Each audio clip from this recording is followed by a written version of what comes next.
Welcome दोस्तों, आप सभी का फिर से स्वागत है मेरे चैनल AJD इजी सॉल्यूशन में। आज का जो हमारा सब्जेक्ट है वो इलेक्ट्रॉनिक डिवाइस एंड सर्किट है। इस सब्जेक्ट के अंदर हमारे जितने भी इलेक्ट्रॉनिक डिवाइसेस हैं उनकी मटेरियल प्रॉपर्टी और उनकी कैरेक्टरिस्टिक्स के बारे में हम लोग बात करेंगे। सबसे पहले हम लोग बात करते हैं कि semiconductor physics. What is semiconductor physics? It is the branch of physics which deal with the study of semiconductor device. मतलब यह फिजिक्स की वह ब्रांच है जो प्योरली सेमीकंडक्टर के बारे में हमें बताती है। सेमीकंडक्टर एग्जांपल जैसे डायोड, ट्रांजिस्टर। अब हम बात करते हैं डिफरेंट टाइप ऑफ मटेरियल। सबसे पहले हमारे पास जो टाइप होते हैं तीन तरह के होते हैं। One is conductor, another is semiconductor and third is insulator. एक एक करके हम डिटेल में इनके बारे में हम लोग पढ़ेंगे।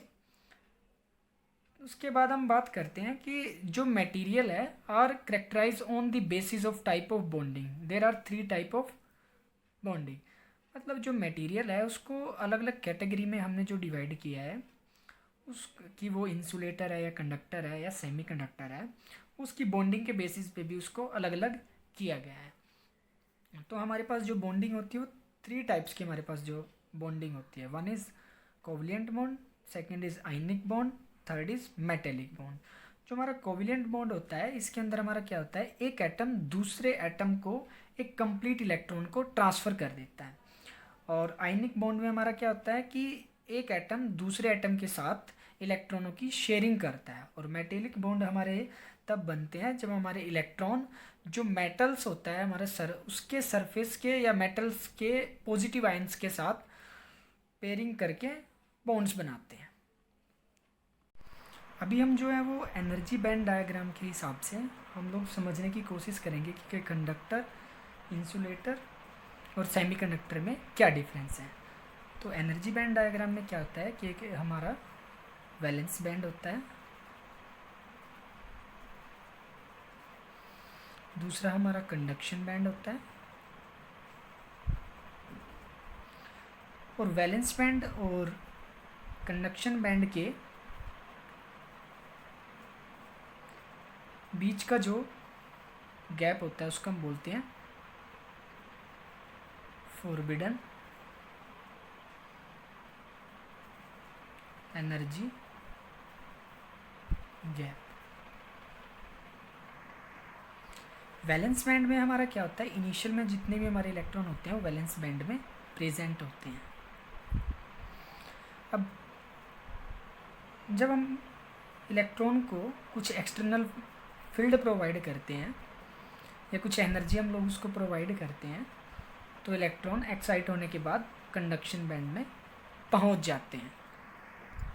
वैलेंस बैंड में क्या होता है, हमारे इलेक्ट्रॉनों के पास हाईएस्ट एनर्जी होती है। जब वो कंडक्शन बैंड में जाता है तो उसकी जो एनर्जी होती है वो कम हो जाती है। और ये ईजी क्या है, ईजी हमारा क्या होता है कि जितने अमाउंट में एक वैलेंस बैंड से कंडक्शन बैंड में जाने के लिए इलेक्ट्रॉन को जितनी एनर्जी की ज़रूरत होती है वो ईजी से हम उसको रिप्रेजेंट करते हैं। EG is equal to EC minus EV।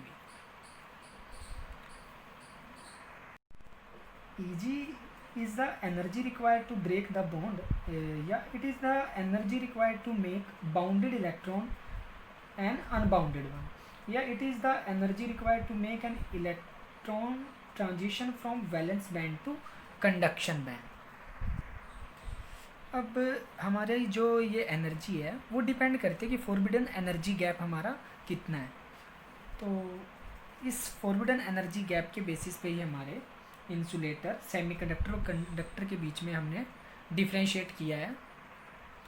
अगर हम लोग बात करें इंसुलेटर की तो उसके अंदर क्या होता है हमारा,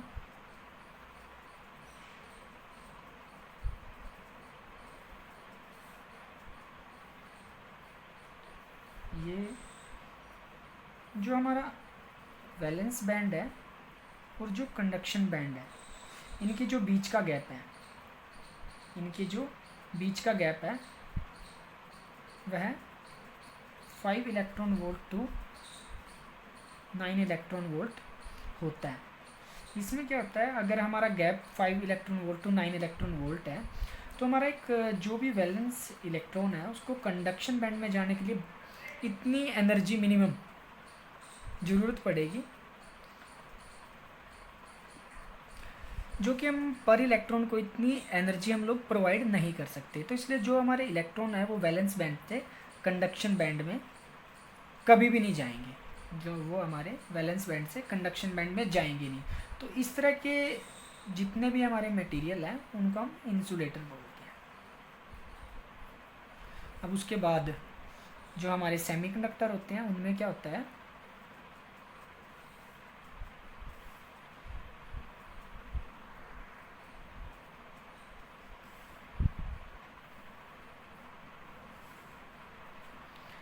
कि आपका वैलेंस बैंड और जो कंडक्शन बैंड है इनके बीच का जो फॉरबिडन एनर्जी गैप है वो 1 इलेक्ट्रॉन वोल्ट होता है। उसमें क्या होता है कि हमारे इलेक्ट्रॉन वैलेंस बैंड से कंडक्शन बैंड में जाने के लिए 1 इलेक्ट्रॉन वोल्ट एनर्जी की रिक्वायरमेंट होती है, जो कि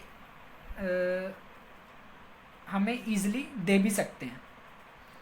तो इस तरह के जितने भी हमारे डिवाइस हैं, इस तरह की जो प्रॉपर्टी शो करते हैं, वो हमारे सेमीकंडक्टर डिवाइसेस हैं। और दूसरा कंडक्टर की हम लोग बात करते हैं, उसमें क्या होता है कि हमारा जो कंडक्शन बैंड है और जो वैलेंस बैंड है एक दूसरे के साथ ओवरलैप करते हैं। मतलब कि हम बोल सकते हैं कि हमारे जितने भी इलेक्ट्रॉन वैलेंस बैंड में हैं उनको कंडक्शन बैंड में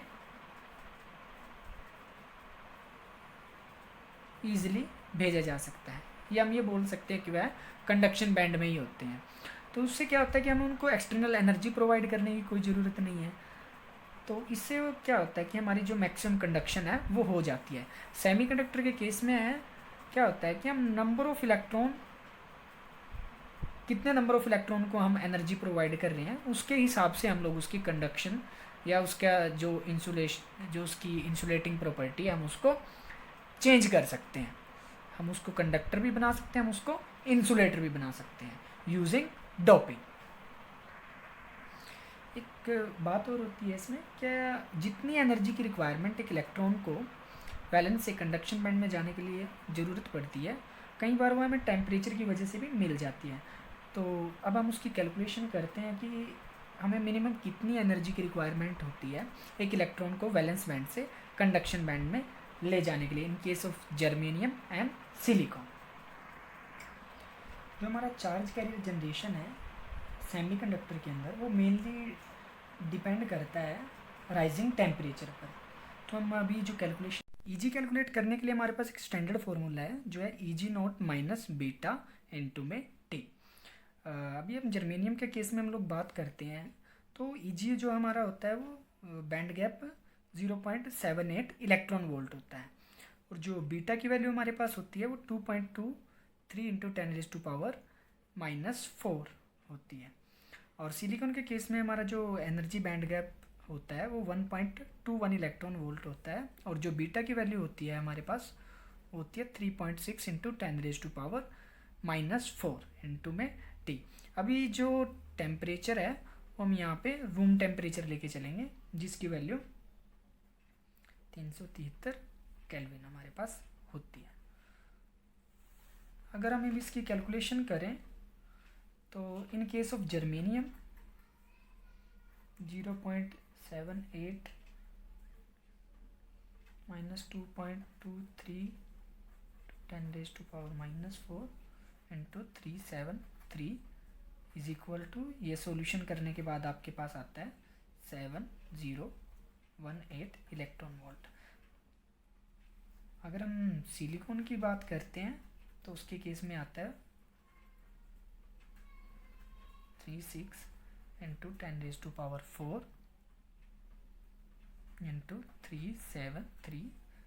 सोल्व करने के बाद ये 1.18 इलेक्ट्रॉन वोल्ट के अराउंड आपका आता है।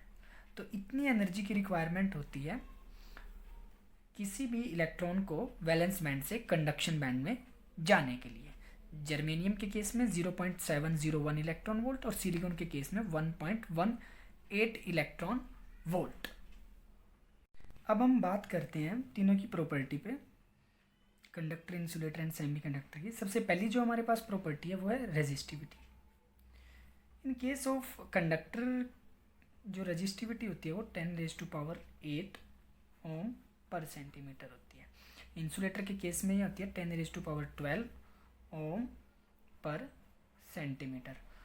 और जो सेमीकंडक्टर के केस में यह क्या होती है 10⁻4 से लेकर 10⁻3 10⁻⁻4 to 10⁻3 ओम पर सेंटीमीटर। अब जो बॉन्डिंग होती है इसमें जो हमारी बॉन्डिंग होती है वो मेटेलिक बॉन्डिंग होती है कंडक्टर के केस में, और इसमें जो हमारी होती है वो आयनिक बॉन्डिंग होती है इंसुलेटर में, और सेमीकंडक्टर में हमारी कोवेलेंट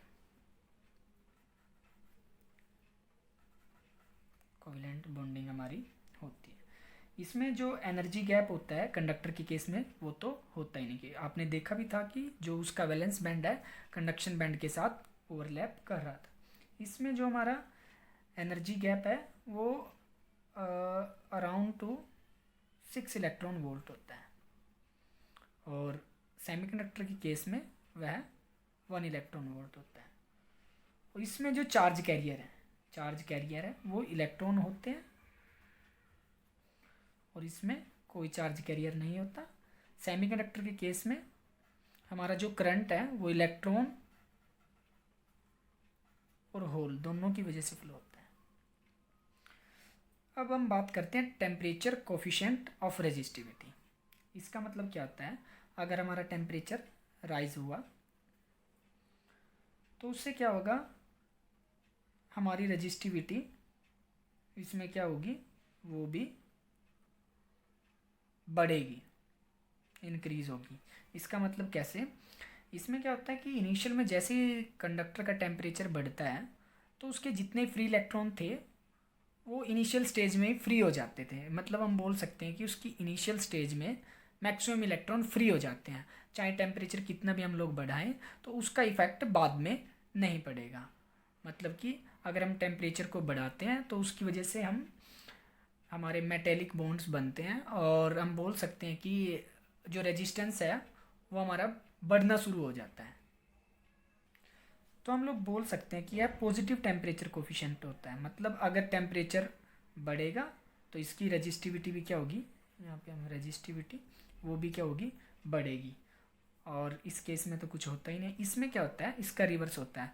अगर आपका टेम्परेचर इंक्रीज़ हुआ तो आपकी रेजिस्टिविटी डिक्रीज़ होती है। इसमें क्या होता है, जैसे जैसे आपका टेम्परेचर बढ़ता जाता है तो नंबर ऑफ़ इलेक्ट्रॉन्स आपके फ्री होते जाते हैं। अगर नंबर ऑफ़ इलेक्ट्रॉन्स फ्री होते जाते हैं तो वो क्या करते हैं, वो कंडक्शन में पार्टिसिपेट करते हैं, जिससे क्या होता है आपका जो करंट है उसकी वैल्यू, या हम बोलते हैं करंट का जो लेवल है वो राइज करता है, और उसके इसमें जो हमारा रेजिस्टेंस है वो डिक्रीज होता चला जाता है।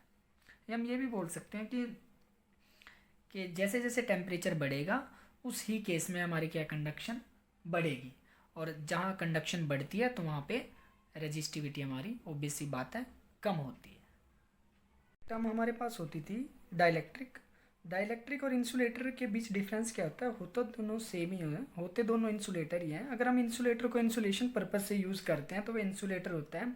अगर हम इंसुलेशन का जो इंसुलेटर है उसका यूज़ अगर हम स्टोरिंग पर्पस के लिए करते हैं तो वो डाइलेक्ट्रिक हो जाता है हमारा। आज के जो चैप्टर में हमने पढ़ा type of bonding and properties of material, conductor, insulator, semiconductor.